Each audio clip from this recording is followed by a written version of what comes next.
Saya sudah percayalah bahwa bangsa ini bangsa yang optimis. Tadi Ibu Menteri bilang hasbunallah wa ni'mal wakil, bahwa pada akhirnya kita akan kembali kepada kekuatan Allah Subhanahu wa taala. Sebelum kita cerita Isra Mi'raj dan inspirasi dari Isra Mi'raj, saya akan memberi analogi ya. Analogi ini akan menolong secara ilmu tauhid, ilmu mengesahkan Allah Subhanahu wa taala. Dan ini menjadi pokok ya dalam pengajaran tauhid. Ini mohon maaf kalau terpaksa saya ngaji model dulu lah, model pesantren ya. Tapi tanpa ngurangi rasa hormat, tanpa ngurangi rasa empati, rasa takdim saya. Teman-teman yang saya hormati semua, karena di sini banyak santri-santri muda. Hubungan kita dengan Allah Subhanahu wa taala yang serba kuasa, yang maha kuasa, yang serba bisa. Tadi dikatakan Bu Menteri bisa apa saja kun fayakun, kalau Allah sudah mentitahkan pasti terjadi. Itu kira-kira seperti ini. Saya ini bawa cincin dari besi mungkin, atau dari apa itu, ya besi lah atau perak. Yang jelas tidak emas ini karena saya cowok. Yang jelas tidak emas. Saya bawa kertas. Kalau Anda saya tanya, kertas ini sama cincin kuat mana? Pasti akan menjawab kuat cincin, karena materinya dari besi. Jawaban itu benar, tapi harus ditambahkan secara materi itu kuat cincin ketimbang kertas. Tapi Anda salah, harusnya menjawab ya terserah Gus Bahak, karena yang megang itu Gus Bahak. Karena bisa saja saya punya rencana menghancurkan cincin ini, sementara saya punya rencana mengabadikan kertas ini. Kira-kira gitu hubungan manusia dan Allah Subhanahu wa taala. Jadi hal yang kita kira abadi karena materinya kuat, ternyata Allah punya rencana menghancurkan. Sementara yang kita kira lemah atau rentan atau apalah, ternyata Allah punya rencana mengabadikan. Di sini kemudian istilahnya orang-orang tasawuf, wa tafwidil umur ila mudabbiriha. Kita sebagai manusia menyerahkan urusan pada pengaturnya, pada yang punya. Bukan wilayah kita mengatakan cincin ini lebih kuat ketimbang atau lebih abadi ketimbang kertas. Karena saya punya rencana menghancurkan cincin, tapi ingin mengabadikan apa? Kertas. Sehingga tentang pandemi, tentang tragedi sosial, tentang apa saja, kita tidak pernah tahu rencana Allah itu mana yang lebih awet. Jangan-jangan kita takut pandemi, saya berkali-kali ngaji, mati kita kecelakaan. Jangan-jangan takut kecelakaan, mati kita karena ngelindur, tiru kebablasan, nggak bangun.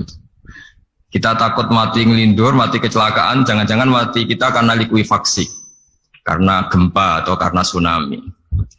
Nah, hal-hal seperti ini yang terus menjadikan kita bilang dan berkeyakinan hasbunallah wa ni'mal wakil. Hanya Allah yang tahu dan semua urusan mencukupi kita hanya Allah.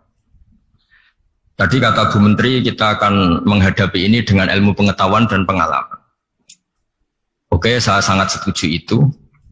Tapi lagi-lagi bangsa ini dan seluruh tren dunia itu kalau misalnya baru tsunami ya semua orang ramai ketakutannya pada tsunami. Ilmuwan berteori bahwa tsunami siklusnya sekian tahun per sekian tahun. Nanti pas gempa juga gitu, pas likuifaksi juga gitu. Nanti kalau mudik mungkin ketakutan orang sama kemacetan sama macam-macam lah. Takut kecelakaan laka di jalan dan sebagainya. Sehingga sebelum ngaji ini lebih jauh, pastikan bahwa tidak dalam wilayah kita mengatakan bahwa cincin ini lebih abadi, lebih awet ketimbang kertas. Tapi kita harus menjawab secara materi cincin itu lebih awet ketimbang kertas. Tapi secara hakikat ya terserah yang mengendalikan, terserah yang punya, rencananya apa.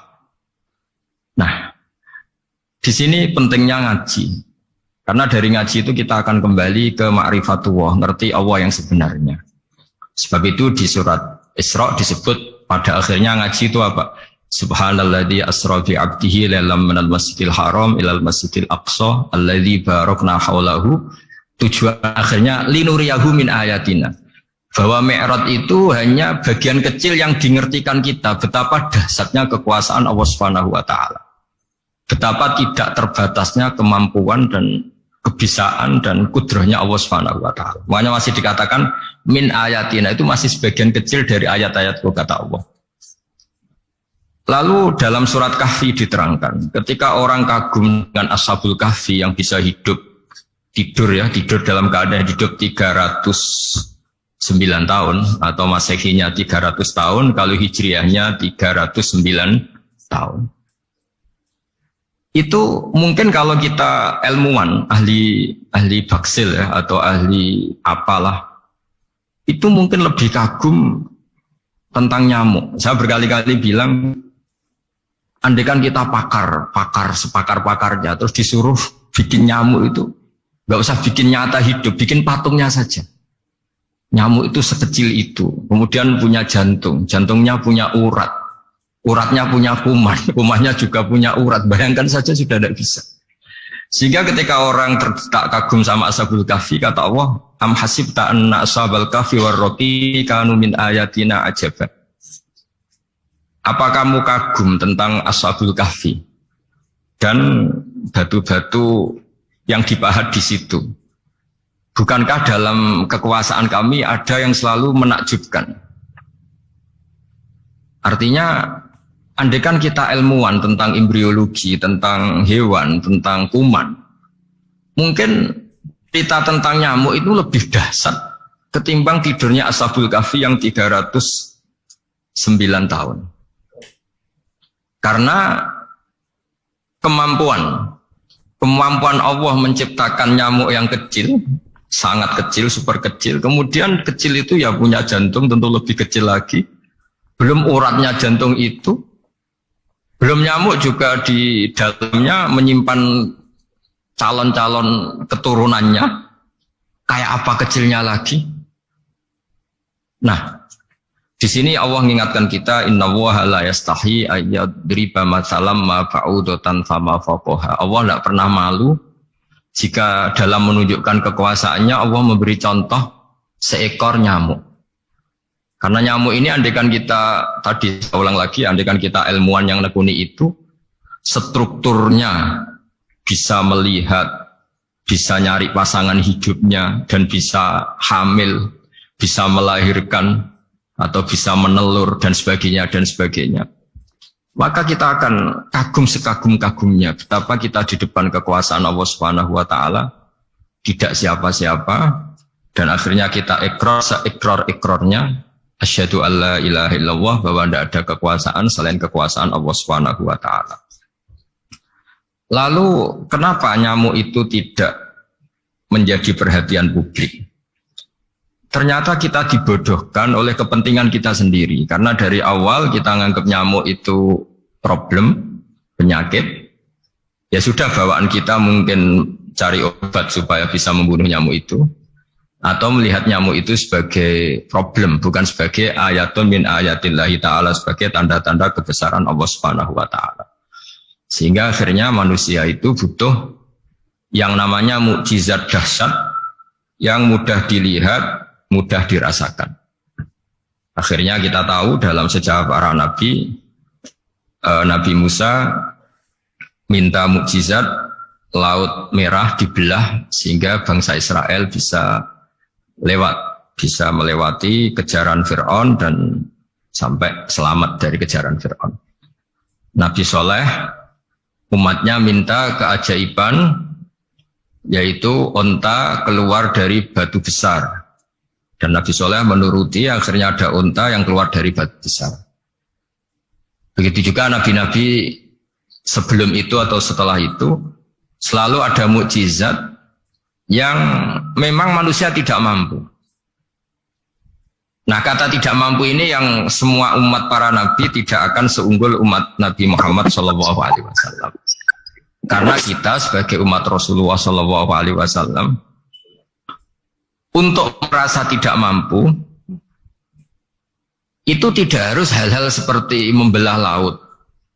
Tidak harus hal-hal seperti unta keluar dari batu. Tidak harus hal-hal yang dahsyat kayak tongkat Nabi Musa menjadi ular besar yang menelan semua sihir-sihirnya Fir'aun. Kita sebagai umatnya Nabi selalu tiap hari bilang innallaha ala kulli syai'in qadir, hanya Allah yang mampu. Allah mampu atas segala hal. Melihat nyamuk kita iman, melihat hal-hal kecil. Karena kita ketika melihat nyamuk, Itu mesti kita itu kok hebat nyamuk tanpa rapat, tanpa ada gaji dari Kemenku bisa populasinya dijaga. Padahal musuhnya banyak. Musuhnya nyamuk itu umat manusia yang katanya makhluk paling cerdas di dunia. Tapi tidak juga bisa menghabisi nyamuk. Mungkin mereka juga terus untuk menjaga ketahanan populasinya. Jadi andaikan kita pakai ayat tadi, innallaha la yastahi ayyadriba masalam ma ba'udah. Allah itu tidak pernah malu untuk menunjukkan kekuasaannya. Cukup misalnya kita belajar tentang nyamuk. Sudah sekecil itu punya mata, matanya punya saraf, punya urat. Terus kecil apa? Begitu nyamuk sendiri punya kuman. Kalau nyamuk sendiri kecil, terus kumannya sekecil apa? Terus organ tubuhnya seberapa? Ini sudah kedahsyatan yang luar biasa yang menjadikan kita iman. Innallaha ala kulli syai'in qadir. Allah sendiri yang maha kuasa. Sehingga kembali ke tadi, peristiwa Mi'raj yang super dahsyat pun kata Allah masih dikatakan linuriyahu min ayatina. Hanya untuk menunjukkan sebagian dari ayat-ayat, bukan mewakili semua ayat-ayat kekuasaan Allah Ta'ala. Tapi sebagian, min itu tab'id sebagian. Lalu sebelum kita jauh belajar, kita sendiri juga, saya sendiri masih belajar. Kehebatan Rasulullah SAW, Nabi akhir zaman, kenapa hebat?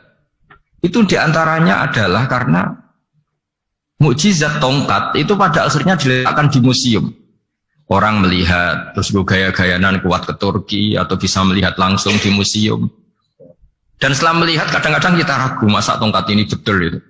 Kalau setelah misalnya yakin, bisa dipakai lagi enggak ya? Jadi hal-hal yang mengundang pertanyaan sekaligus keraguan. Beda dengan ajaran Rasulullah Muhammad SAW. Ketika Nabi cerita betapa kekuasaan Allah itu super dahsyat. Buktinya ya nyamuk tadi. Kayak apa susahnya bikin nyamuk? Sudah kecil, punya organ tubuh tentu lebih kecil, punya urat lebih kecil lagi, punya kuman yang lebih kecil lagi, dan kuman itu juga punya organ tubuh lebih kecil lagi. Itu mbok kamu tidak usah ke Turki, kamu hidup di kampung, di pedalaman, sudah menyaksikan Anallaha ala kulli syai'in qadir, bahwa Allah itu maha kuasa. Nah, ngaji bareng ya, ngaji seperti ini, saya termasuk kiai yang selalu berkampanye supaya orang ikrar seikrar-ikrarnya bahwa kita ini di tangan Allah Subhanahu wa taala. Saya kemarin-kemarin ngaji sama orang-orang Grab, juga barusan 3 hari yang lalu, 4 hari yang lalu ngaji sama teman-teman disabel atau difabel. Karena mereka kalau dibahasakan disabel gak mau, tapi komunitas internasional minta dis pakai bahasa S, tapi kita di Indonesia pakai difabel. Akhirnya kita tahu, ternyata orang yang kita kira menderita karena fisiknya, ternyata kadang lebih bahagia. Karena Allah bisa mengalihkan pikiran untuk positif. Saya berkali-kali guyon di depan para tamu. Saya pernah punya tamu itu perempuan gak cantik miskin lagi. Ini nyata ini, Gus doakan supaya suami saya kaya. Terus saya bilang, memangnya kalau sudah kaya ngapain itu? Ya paling tidak rumah saya diganti, mobil saya diganti. Tapi nanti akhirnya evaluasi Anda juga ingin diganti. Gitu. Karena setelah rumahnya mewah, pakai mobil mewah, pasti yang dievaluasi bukan rumah dan mobil, tapi Anda. Kok nggak pas ya wajah gini di rumah saya? Gitu. Kok nggak pas wajah gini di mobil mewah? Akhirnya ibu-ibu tadi sudah Gus nggak jadi. Jadi mungkin barokahnya pandemi itu nanti Ibu Menteri itu jadi kelihatan hebat karena ada pandemi kok Indonesia bertahan itu. Tapi kalau nggak ada pandemi kan ya biasa aja, memang normal. Gitu. Kiai juga gitu, diuji santri yang kadang beling, umat yang nggak jelas. Itu memang ujiannya. Kalau nggak ada ujian ya nggak keren. Gitu. Ya biasa aja lah kita hadepin, ya kita tadi kata Bu Menteri ya kita ikhtiar dan berdoa. Lalu saya ulang lagi, jadi logika itu bisa pakai analogi. Analoginya tadi, salah Anda kalau mengatakan cincin ini lebih kuat ketimbang kertas. Yang benar adalah secara materi ini lebih kuat ketimbang kertas. Tapi soal nanti kekuatannya sampai kapan terserah yang punya. Bisa saja saya punya rencana, besok ini saya luluhkan, saya hancurkan, yang ini saya simpan. Kayak apa dulu dinosaurus itu kuatnya kayak apa, habis. Ayam yang selemah itu sampai sekarang masih. Karena Allah menghendaki dinosaurus diakhiri, sementara ayam tidak. Kayak apa nyamuk itu yang musuhnya orang seluruh dunia. ditemukan apa, mulai begon apa, tapi sampai sekarang bertahan. Apa kita perlu konsultasi sama nyamuk gimana ini kok bisa bertahan, resepnya apa?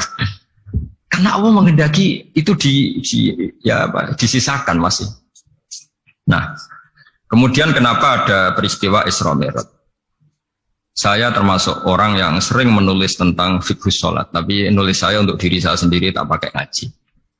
Tidak, saya bukukan, memang saya sengaja karena ribet biasanya penerbit itu. Terus bicara royalti apa, kita kan mulai kecil dilatih ikhlas, jadi kalau komersial itu jadi bingung. Karena tidak biasa komersial, jadi kalau diajak komersial itu malah jadi bingung. Nabi ketika Mi'raj, ini yang jarang dikaji. Sebetulnya kalimat-kalimat dalam sholat, pertama Rasulullah Muhammad SAW ketemu Allah, itu Nabi maju. Maju ini Jibril sebenarnya mau ikut, karena Nabi bilang, ya Jibril jangan tinggalkan saya sendiri. Terus kata malaikat Jibril, sudah makam saya sampai sini, kelas saya sampai sini aja. Tidak, kamu harus nemani saya. Ketika memaksa nemanin, beliau tidak kuat. Di beberapa rawat jelaskan sampai beliau pingsan, sampai beliau tidak sadar. Akhirnya terus ada ayat, wa ma minna illa lahu maqamun ma'lum. Kita punya kelas tertentu yang enggak levelnya sampai sana. Akhirnya Nabi masuk wilayah itu, area itu. Dan Nabi ngendikan at-tahiyatul mubarakatus sholawatut thayyibatulillah. Kira-kira maknanya semua kehormatan, semua kebaikan, semua yang bersembah suci itu milik Allah Ta'ala. Lalu Allah menjawab, Assalamu alayka ayyuhan nabiyyu wa rahmatullahi wa barakatuh. Bahwa kamu Muhammad mendapat salam dari saya, mendapat semua kehormatan, semua keselamatan. Kemudian Nabi itu karena sebagai hamba yang tidak egois, tidak ingin kalau nikmat dirasakan sendiri, tidak ingin kalau sedang senang beliau sendiri yang merasakan, beliau ngendikan Assalamu alayna wa ala ibadillahi sholihin. Ya Allah, tolong bahwa status selamat itu tidak hanya milik saya, tapi milik siapa saja yang soleh. Soleh itu ya sesuai kelas masing-masing. Setelah itu para malaikat melihat kebaikan Nabi yang seperti ini, melihat mentalnya atau keinginannya yang luar biasa untuk baik kepada semua orang, wa ala ibadillahi sholihin. Terus malaikat saat itu rame-rame bersaksi asyhadu alla ilaha illallah wa asyhadu anna muhammadar rasulullah. Catatannya apa di sini? Bahwa ternyata kesaksian tentang syahadat itu dimulai rasa tidak egois. Merasa bahwa rahmat ini harus dirasakan semua orang. Wa ma arsalnaka illa rahmatan lil alamin. Jadi rahmat ini harus dirasakan banyak orang. Kita tahu misalnya Islam melarang narkoba misalnya. Memang narkoba itu mengganggu. Hampir semua kecelakaan rata-rata faktor supir itu narkoba.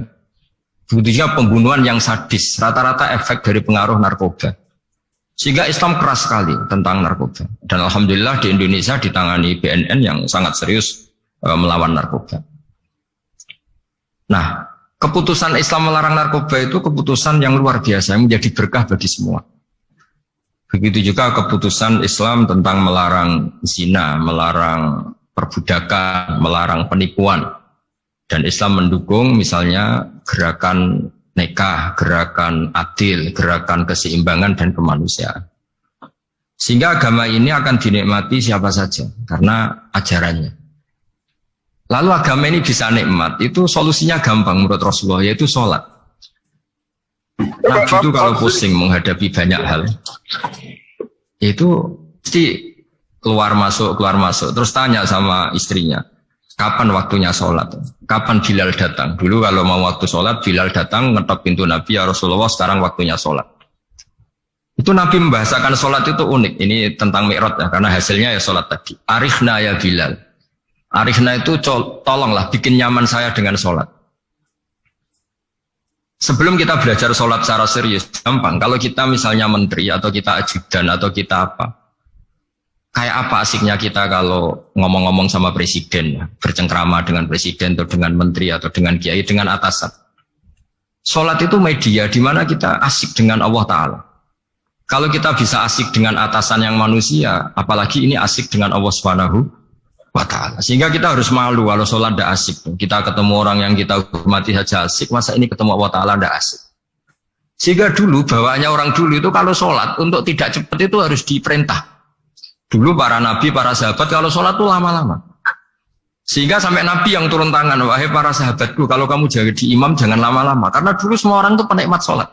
Sehingga untuk tidak lama itu nunggu diperintah. Kalau kamu jadi imam jangan lama-lama, kasihan makmumnya. Gitu. Nah sekarang alhamdulillah tanpa dilarang sudah cepat semua. Ini sudah ada kemajuan, ini sudah maju sekali ini. Gak usah dilarang sudah cepat. Dulu itu saking asiknya orang sholat. Untuk supaya agak cepat itu harus ada perintah dari Nabi. Kalau kamu jadi imam jangan lama-lama. Nah kita kalau sedang pas baik lah, pas waras lah kira-kira gitu. Kalau bahasa orang Pantura, saya ini orang Pantura. Jadi kalau ngomong lebih keras, lebih vulgar. Normalnya orang sholat itu tidak bisa ngakhiri. Normalnya, saya ulang lagi, normalnya orang sholat itu tidak bisa ngakhiri. Karena ketemu zat yang kita cintai. Kita kalau ketemu orang yang kita hormati, yang kita cintai, itu nggak bisa ngakhiri. Misalnya mungkin anak muda, contohnya ketemu pacar, nggak bisa ngakhiri.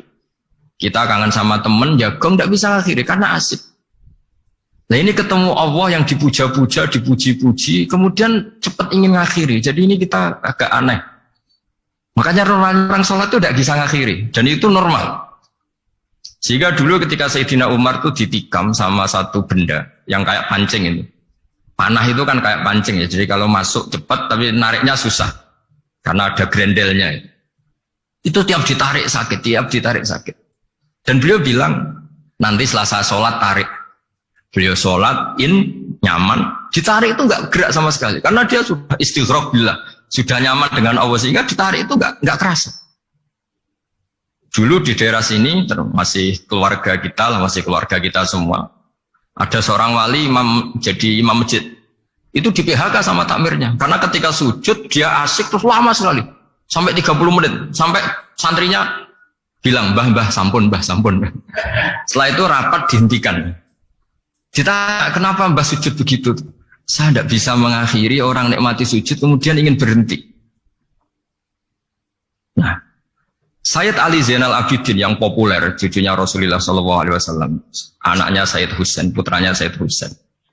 Itu bapak saya kalau cerita, beliau itu sebetulnya sholat itu hanya ingin 2 rakaat. Setelah sholat 2 rakaat, ya Allah sebagai hadiah nikmat saya sholat 2 rakaat karena asik dengan engkau, saya akan syukur lagi sholat 2 rakaat. Akhirnya ketika nikmati sholat, dia sholat lagi 2 rakaat sampai akhirnya 1000 rakaat. Itu tanpa rasa capek, karena merasa keasikan. Masa momen seasik ini kemudian saya tinggalkan ya Allah. Akhirnya sholat lagi. Sehingga ada seorang wali ditanya, kamu ingin masuk surga? Tanya, di surga ada sholat enggak? Enggak ada katanya. Wah kalau enggak ada sholat, saya enggak masuk surga. Terus dibilang, ya sholat aja. Terus dia mau masuk surga. Kalau kita akan kebalikan, kita ini masuk surga itu sebetulnya kita ngawur sekali. Ngawurnya adalah, masuk surga, tidak ada sholat lagi, tidak ada puasa lagi. Jadi ini kan, kita ini jadi makhluk yang aneh. Jadi kita ini masuk surga senang karena sudah ada kewajiban apa? Sholat. Jadi ini agak aneh. Sesuatu yang menjadikan kita masuk surga, tapi sesuatu yang kita benci setelah masuk surga. Asiklah di surga karena tidak ada sholat. Nah, apapun kondisi kita harus latihan. Harus latihan kita entah seberapa kadarnya ingin niru Rasulullah SAW ketika ngendikan wa qurratu aini fi sholat. Nyamanku, hatiku tentram kalau saya pas sholat. Sehingga tadi sudah saya katakan tadi. Dulu itu untuk menghentikan sholat itu susah. Sampai Rasulullah sendiri yang merintahkan, hei para imam kalau sholat jangan lama-lama. Kalau sekarang, andai kan Nabi hidup di zaman sekarang, pasti tidak ada pengumuman itu. Karena semuanya sudah cepat ya. Malah super kilat itu. Ada yang terawih 20 rakaat hanya berapa? 8 menit dulu. Itu kan 7 menit itu. Nah kalau sampean tanya saya, kenapa sholat begitu asik? Yaitu tadi kita diajari analogi. Analogi itu ya kias. Jika kita bisa asik ngomong sama orang yang kita cintai, bisa orang tua, bisa anak, bisa cucu, itu rasanya mengakhiri itu nggak bisa. Karena bawaannya asik gitu. Apalagi ini kita munajat bercengkrama dengan zat yang kita butuhkan sebelum kita ada, sampai setelah kita ada, sampai setelah kita tidak ada. Kita semua akan hasbunallah wa ni'mal wakil. Sehingga dulu bawaannya orang dulu itu, saya cerita sedikit. Ada orang mau meninggal, namanya Umar bin Abdul Aziz, itu khamisul khulafa, orang yang terkenal adil. Ketika mau meninggal, senangnya bukan main. Ditanya, kenapa engkau senang? Memangnya kalau saya mati mau kemana? Ketika saya hidup dengan segala nikmat itu ya karena Allah Ta'ala. Saya nanti mati ke zat yang sama. Dikelola oleh zat yang sama, yaitu Ar-Rahman Rahim. Dulu saya disayangi Allah, paling setelah mati juga disayangi Allah. Karena yang jadi Tuhan setelah mati, Tuhan yang sama ketika di dunia, yaitu Rahman Rahim. Cerita legenda yang lebih dasar dari itu, masyhur itu Jalaluddin Ar-Rumi. Ketika dia mau meninggal, semua muridnya nangis, beliau marah. Kenapa kamu menangis? Ya karena guru mau meninggal. Kamu itu ngawur sekali. Saya ini sudah lama menunggu hari seperti ini, bisa ketemu zat yang saya cintai, malah kamu menangis. Ayo kamu nari sebagai pesta kematian saya. Tapi ini nggak bisa ditiru ya, karena kalau kita niru, nggak usah dilarang juga nggak bisa niru kayak gitu. Cuma saya maklumatkan jangan ditiru, meskipun nggak usah dilarang juga nggak akan bisa niru. Sehingga orang-orang dulu itu bawaan kalau mau kabundut itu ya asik. Rasulullah Shallallahu Alaihi Wasallam ketika mau wafat, intaqala ila rafiqil a'la, itu ditanya sama istri-istrinya, lalu engkau mau kemana? Terus kata Nabi, sebelum sekian hari, beliau setiap khutbah ngendikan, ini ada hamba yang disuruh milih Allah antara di dunia dan bertemu Allah. Kalau kamu jadi hamba itu milih mana? Di dunia yang penuh problem ini, apa milih ketemu Allah yang Rahman Rahim? Yang hubungannya dengan kamu itu ngasih dan ngasih. Kamu tidak mungkin kan hubungan dengan Allah memberi, kamu bisa apa? Kita hubungan dengan Allah pasti hanya mendapat. Dikasih nyawa, dikasih oksigen, dikasih bumi tidak bayar, dikasih air juga tidak bayar. PDAM dikelola siapapun bayar, oksigen di rumah sakit bayar. Hubungan kita dengan Allah tidak pernah bayar oksigen, tidak pernah bayar sewa bumi. Punya kolam renang laut seluas itu ya tidak pernah bayar. Udah gitu kolam renangnya menghasilkan ikan. Kalau kita kan semuanya utang jasa sama Allah, dan reputasi Allah itu dengan kita hanya memberi, tidak pernah meminta. Akhirnya hubungan-hubungan inilah yang menjadikan terus semua sahabat jawab, ya kalau kita jadi hamba itu pasti milik Allah lah. Jadi Nabi itu saking pinternya orang, supaya orang siap dengan keberangkatan beliau itu dibikin satu taksis, satu apa ya, kalau orang Jawa bilang itu dikai persemon, dikai mukaddimah. Supaya orang-orang itu siap kalau Nabi ngendikan. Kalau kamu seorang hamba disuruh ketemu Allah sama hidup di dunia yang fana ini, milih mana? Ya milih ketemu Allah. Ketika akhirnya Rasulullah wafat, ternyata orang itu adalah Rasulullah. Ya akhirnya sahabat bilang, ya iyalah masa dengan kita sama Allah milih ketemu kita, pasti milih ketemu Allah. Nah, sholat itu mi'rajul mu'min. Sholat itu adalah cara seperti itu. Kita manja dengan Allah meskipun dengan segala problem, ketika itidal kita tetap memaklumatkan Rabbana lakal hamdu mil'us samawati wa mil'ul ardi wa mil'u ma syi'ta min syai'in ba'du. Engkau zat yang selalu layak dipuji di langit maupun di bumi. Dan langit bumi ini karena terbatas masih ditambahi wa mil'u ma syi'ta min syai'in ba'du. Dan seluas apa saja engkau kehendaki. Apapun hebatnya langit bumi ini tetap terbatas, ada ruang dan waktu. Maka ditambahi wamil umasyik tamin seimbatu, dan segala puji ini memenuhi semua yang engkau kehendaki. Saya berkali-kali bilang kalau hubungan dengan Allah nyaman, caranya gitu. Kalau kita sakit, bayar oksigen. Kalau kita butuh air, bayar PDAM. Allah itu tidak pernah nyuruh kita bayar. Apa saja hubungan dengan Allah. Nah, sholat itu maklumat bahwa kita apapun problemnya, alhamdulillah rabbil alamin. Kita maklumatkan terus bahwa kita bersyukur. Lalu kita Rabbana lakal hamdu. Makanya saya sering kalau disuruh Gus doain supaya pandemi cepat berlalu. Saya ini kan kalau kiai ya. Kiai itu apa ya? Saya pernah di Jogja pas gempa. Ya orang-orang ya susah. Saya ini caranya susah saja sampai tidak tahu, karena bukan karena sombong ya, karena ya mau apa gitu. Memang nggak bisa apa-apa kan, kita manusia. Jadi saya mohon sholat ini jadi media yang luar biasa. Jadi di antara makalah Imam Syafi'i paling terkenal itu fasihan idza ma kana fi dzikri rabbih wa fi ma siwahu kana fin nasi ajama. Orang baik itu orang yang fasih. Fasih itu lantang dan cerdas dan vulgar dan nyaman ketika ngomong tentang Allah. Sholat itu semua hubungan kita ngomong dengan Allah. Misalnya kabira walhamdulillah kabira, hanya engkau yang maha besar ya Allah. Orang yang katanya terkuat di dunia karena presiden superpower misalnya, nyatanya waya mati ya mati. Kalau nggak makan lemes. Jadi orang kita sadar yang katanya orang terkuat, paling hebat, kalau nggak makan lemes. Artinya ternyata hanya sekuat itu. Dia bisa instruksi seluruh dunia misalnya untuk apa ya. Tapi coba apa dia kuat nggak makan 2 hari. Makanya hikmah puasa itu orang tahu. Ternyata makhluk yang paling mulia itu manusia. Kalau nggak makan nasi 1 piring itu ya mati. Berarti hidup nasi sama manusia. Nanti kalau nasi bilang, saya tidak butuh kamu, tapi kamu butuh saya, itu habis kita sudah. Makanya ketika ada orang yang mempertuhankan manusia, itu Allah cara menafikan itu hanya bilang, kana yakulanit to'am. Yang kamu tuhankan itu makan. Hanya makan itu kalau dia tidak makan lemes. Jadi kiai itu atau manusia-manusia yang dekat Allah ala-billah itu ketika mengatakan kabira walhamdulillah katsira subhanahu wa bukrata wa asila itu kelihatan. Makanya Quran kalau mencibir kita, falaula in kuntum ghaira madidin tarji'unaha in kuntum shadiqin. Kalau kamu merasa dikjaya, mbok jangan mati, mbok jangan tua. Sudahlah hidup terus. Dikjaya kok mati gak keren. Orang top kok mati itu gak keren. Jadi apa cara gojlek? Ya sudahlah kalau kamu hebat jangan mati gitu. Nah, sholat tuh mengingatkan itu terus.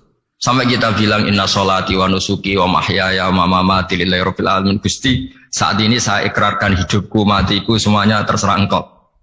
Nah, lagi-lagi tadi ketika kita bilang cincin ini lebih kuat ketimbang kertas, Anda salah. Karena itu hanya secara materi. Kuat tidaknya terserah yang mengendalikan. Karena saya punya rencana menghancurkan cincin ini, besok mau saya lebur, sementara saya mau mengabadikan kertas ini. Nah, disinilah terus kita diajari misalnya di surat Yasin yang populer, Allah itu siapa? Allah itu fasubhanalladzi biyadihi malakutu kulli syai', yang mengendalikan semua sesuatu. Makanya sholat itu menjadi penting. Saya sendiri termasuk orang yang jarang imamiyah, saya selalu jadi makmum. Jadi andekan Mas Zakaria di sini saya juga makmum. Cuma keren saya kayaknya meskipun saya makmum. Karena saya kalau makmum itu bisa ingat Allah terus. Kalau imam itu enggak jaga image. Nah malu kan. Misalnya di masjid kementerian terus sholatnya kok cepet nanti dikira enggak ustadz betulan itu. Kalau ulama ternyata banyak urusan jadi banyak berpikir gitu. Tapi alhamdulillah ini barokahnya ngaji terus apa ya? Ya hasilnya mi'raj itu ya sholat itu.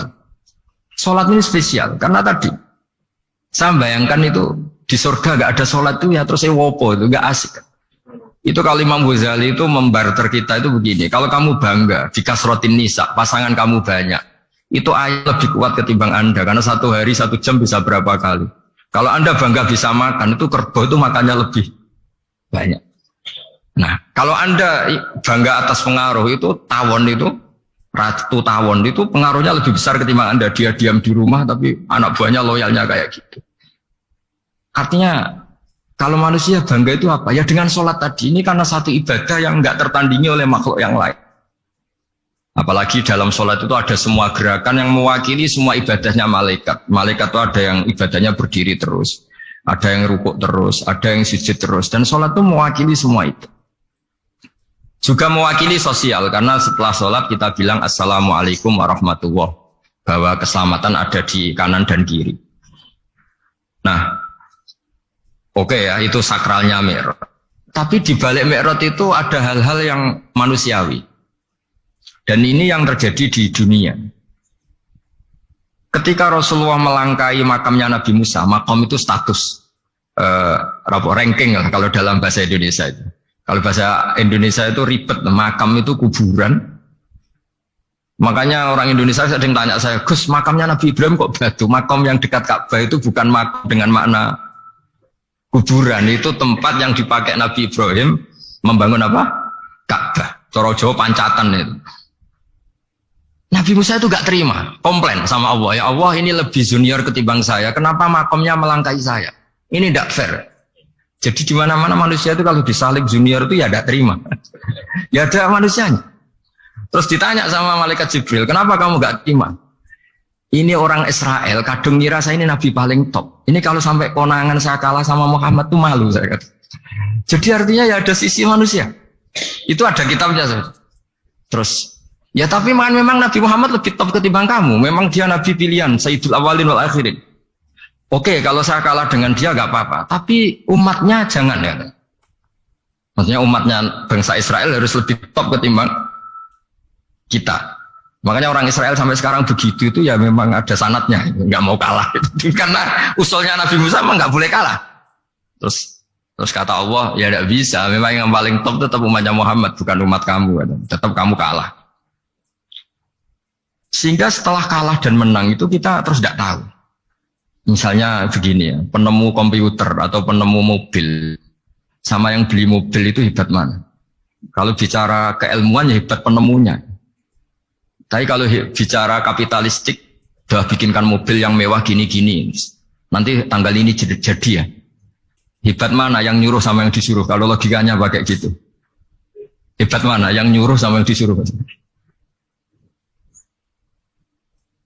Artinya kamu milih jadi mana? Penemu mobil, hebat kan?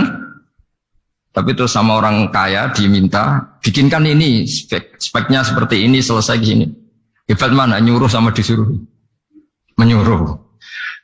Tapi yang nyuruh tidak bisa bikin mobil, yang disuruh bisa. Pinter mana? Pinter yang disuruh. Tapi pertanyaannya, wong bisa nyuruh ngapain bikin sendiri? Pinter mana? Ini mohon maaf karena di sini banyak orang nggak jelas-jelas juga. Artinya terus subjektivitas manusia ini tetap ada gitu. Kalau bisa beli ngapain bikin gitu. Tapi kalau bisa bikin ngapain beli. Nah mungkin perdebatan di kementerian atau di yayasan atau di kampung-kampung atau di apa mesti begitu. Dan itu di Mi'raj juga digambarkan bahwa antar nabi ini ya ada kompetisi, wa fi dzalika falyatanafasil mutanafisun. Tapi bedanya nabi dengan kita itu satu. Nabi itu kalau keliru dengan tanda petik, nabi itu kalau keliru itu jadi berkah. Itu bedanya kita. Kalau kita keliru kan keliru betul. Kalau nabi itu tidak, kelirunya itu jadi berkah. Ini saya punya dua contoh kalau boleh dibahasakan ya, kekeliruan nabi atau dengan tanda kutip kekeliruan nabi. Tapi saya ulang lagi dengan tanda kutip. Nabi Musa itu ketika Nabi Muhammad ditanya, kenapa kamu dipanggil jauh-jauh? Disuruh sholat 50 rakaat. Nabi Ibrahim nggak komplain, karena beliau Nabi yang baik. Semua Nabi nggak komplain, kecuali Nabi Musa. Kata Nabi Musa, jangan Muhammad, kebanyakan itu. Bilang ke Allah supaya didiskon. Nabi kembali sama Allah, ya sudah tak kurangi 5. Turun lagi, masih berapa? 45. Masih kurang. Itu sampai 9 kali, akhirnya terkurangi berapa? 45 rakaat. Itu Nabi Musa masih bilang, "Dah minta lagi keringanan." Itu kalau diruti nggak jadi sholat kan? Kalau satu lagi kan masih terus hilang itu kewajiban sholat. Nah, Nabi Musa sebetulnya itu bukan karena kasihan kita. Bukan. Dia nggak empati dengan kita. Beliau nggak empati sama kita. Tapi gara-gara Muhammad, umatku yang lebih kuat, lebih ganteng aja nggak mampu melakukan sholat 50 rakaat, apalagi umatmu. Dia memang orang Israel kan ganteng-ganteng, kuat-kuat, jadi dia pede. Umatku yang lebih keren, lebih ganteng saja gak kuat, apalagi umatmu. Jadi sebetulnya dia minta keringanan itu karena corong Jawa ngeprekno kita, menyepelekan kita bahwa. Makanya saya ingin memberitahu Nabi Musa kalau ada umatnya Rasulullah yang namanya Sayyid Ali Zainal Abidin yang satu hari sholat 1000 rakaat. Jadi nanti kalau ketemu Nabi Musa, ini 50 aja, ini kuatnya malah 1000. Nah akhirnya, tapi barokahnya Nabi Musa yang sentimen ini, sholat gak jadi 50, tapi 5. Itu bedanya Nabi sama kita. Ada contoh yang lebih ekstrim, kelirunya Nabi itu Nabi Yunus. Nabi Yunus, tapi keliru yang barokah, saya ulang lagi. Nabi Yunus itu memaklumatkan ke masyarakatnya, nanti itu kalau kamu tidak nurut sama saya ada adab. Anggap saja adab itu hari Kamis. Besok hari apa ya? Besok hari Kamis ya? Besok hari apa? Apa hari itu? Rebu apa Kamis? Besok. Lupa hari. Kata Nabi Yunus, 3 hari lagi akan ada adab. Tapi kurang 2 hari, kurang sehari umatnya masih dalam kemungkaran, dalam kemaksiatan, masih hura-hura. Akhirnya Nabi Yunus bilang, sudah ini tinggal sehari itu mau ada adab. Tapi mereka tetap hura-hura. Akhirnya Nabi Yunus itu, coro Jawa itu minggat. Memang bahasa Arabnya abako. Abako itu pergi yang tidak pamit. Itu kalau kamu cari di kamus, abako itu maknanya itu minggat, pergi yang tidak pamit. Sama Allah dibahasakan abako. So, wong ra bener kabeh, udahlah tak tinggalkan. Setelah ditinggalkan, Nabi Musa disalahkan sama Allah. Kamu itu Nabi tidak diperintah hijrah kok. Hijrah. Syaratnya Nabi kan mengambil keputusan apa saja berdasar wahyu. Tapi tanpa ada perintah wahyu, dia tetap keluar dari kampungnya itu. Keluar sama Allah disalahkan. Wong Nabi kok minggat. Akhirnya ketika dia di kapal, di perahu itu, dulu itu ada mitos, kalau ada perahu mau tenggelam pasti ada yang minggat, diundi. Sampai 3 kali yang keluar dia, akhirnya tahu diri nyemplung ya. Nyemplung terus ditelan ikan nun. Pokoknya ikan besar lah. Diberi sanksi sama Allah, karena dia Nabi kok melanggar, diberi sanksi ditelan ikan nun. Telan ikan nun karena beliau seorang Nabi, perutnya ikan itu jadi masjid, dia baca tasbih terus. Tapi barokahnya dia minggat tadi asbako. Akhirnya satu hari itu mau ada azab besar itu orang-orang nginceng rumahnya dia. Diinceng. Kalau betul ada azab, pasti orang ini lari. Masa ada azab dia di sini? Diinceng ternyata gak ada. Wah berarti bener ini ada azab. Buktinya dia gak ada. Katanya. jadi unik. Akhirnya dicinceng gak ada terus dia. Wah berarti ada azab betul. Hari itu masyarakatnya tobat semua karena ini ada azab betul. Buktinya Nabi Yunus sudah lari. Berarti dia tidak ingin kena. Padahal dia lari itu karena mangkel punya umat yang nggak nurut tadi. Wah sudah, setelah sekian hari dia cari-cari kabar. Umatku itu kena azab nggak? Ternyata berita yang masuk dulu udah ada medsos, udah ada WA. Dulu itu nggak ada itu. Dengar kabar kalau umatnya tuh nggak kena azab karena 1 hari sebelum ada azab tobat semua. Terus dia nggak berani pulang. Karena ada hukum sosial di sana, kalau ada orang bohong hukumnya dibunuh. Berarti terus beliau berpikir, saya tidak kebohong, katanya ada azab kok. Masyarakat saya baik-baik saja. Waktunya setiap ketemu kaumnya dia lari karena takut dibunuh. Ternyata kaumnya sudah iman semua, mau ngejar dia dijadikan imam. Akhirnya, oh iya. Jadi itu bedanya Nabi sama ndak. Jadi Nabi itu kalau kelirunya itu barokah. Makanya kita tidak usah ikut keliru, karena keliru kita ini pasti tidak barokah. Itu musibah. Jadi dulu ceritanya Anteng juga gitu. Yang namanya istri 2 itu kan cemburu. Pertama Nabi Ibrahim punya istri namanya Sarah. Terus lama-lama karena belum punya anak, terus sama Sarah sendiri yang nyuruh supaya nikahi Hajar. Setelah punya anak cemburu. Kata Sarah, pokoknya saya nggak terima kalau kamu tidak ngelukai Hajar. Mulai dulu lelaki itu sudah pinter ngotak-ngatik. Kalau dilukai pipinya nanti tidak cantik. Apa ya? Yang penting lukai tapi tetap cantik. Terus ada Anting itu. Anting itu dulu ceritanya itu dilukai tapi tambah cantik. Nabi Ibrahim akhirnya melukai. Seneng Sarah karena sudah dilukai. Ternyata barokahnya dilukai itu jadi Anting yang mempercantik perempuan. Padahal melukai istri itu kan tidak boleh. Tapi ini Nabi, ada saja cara yang dipilihkan Allah untuk ya tadi keliru saja barokah. Itu bedanya Nabi sama kita. Makanya disebut mimbabi hasanatil abrar sayyatul muqarrabin. Jadi Nabi sama seperti Nabi Adam. Nabi Adam itu dilarang Allah nggak boleh makan khuldi. Akhirnya makan terus harus hidup di dunia terus jadi dunia seperti ini. Tapi itu menjadikan harapan seluruh dunia bahwa Allah itu maha baik. Ketika ada yang diberi sanksi tetap diminta tobat dan dianjurkan tobat, dan Allah berjanji setiap yang tobat pasti diterima. Sehingga terus kita sampai sekarang nggak pernah putus asa karena sudah diberi contoh bahwa bapak kita yang pernah salah dijanjikan tobat dan Allah pasti menerima tobat itu. Jadi ini bedanya kita dengan Nabi. Jadi semoga lewat pengajian ini atau ngaji bareng ini kita tahu kalau kita ahli astronomi atau ahli meteorik mungkin takut kita kejatuhan meteor. Kalau ahli gempa mungkin takut lempengan kita gini terus gempa. Kalau ahli tsunami takutnya tsunami. Kalau ahli sosial takut chaos. Mungkin yang ahli perbankan takut ras. Jadi kalau nuruti takut ya takut lah. Tapi cobalah kita iman lagi. Tadi kata Bu Menteri sudahlah punya hasbunallah wa ni'mal wakil, ya sudah, Indonesia pasti akan baik-baik saja dan kita akan selalu berharap dengan kecerdasan, dengan ikhtiar. Tapi kita akan selalu berdoa kepada Allah Subhanahu wa Ta'ala.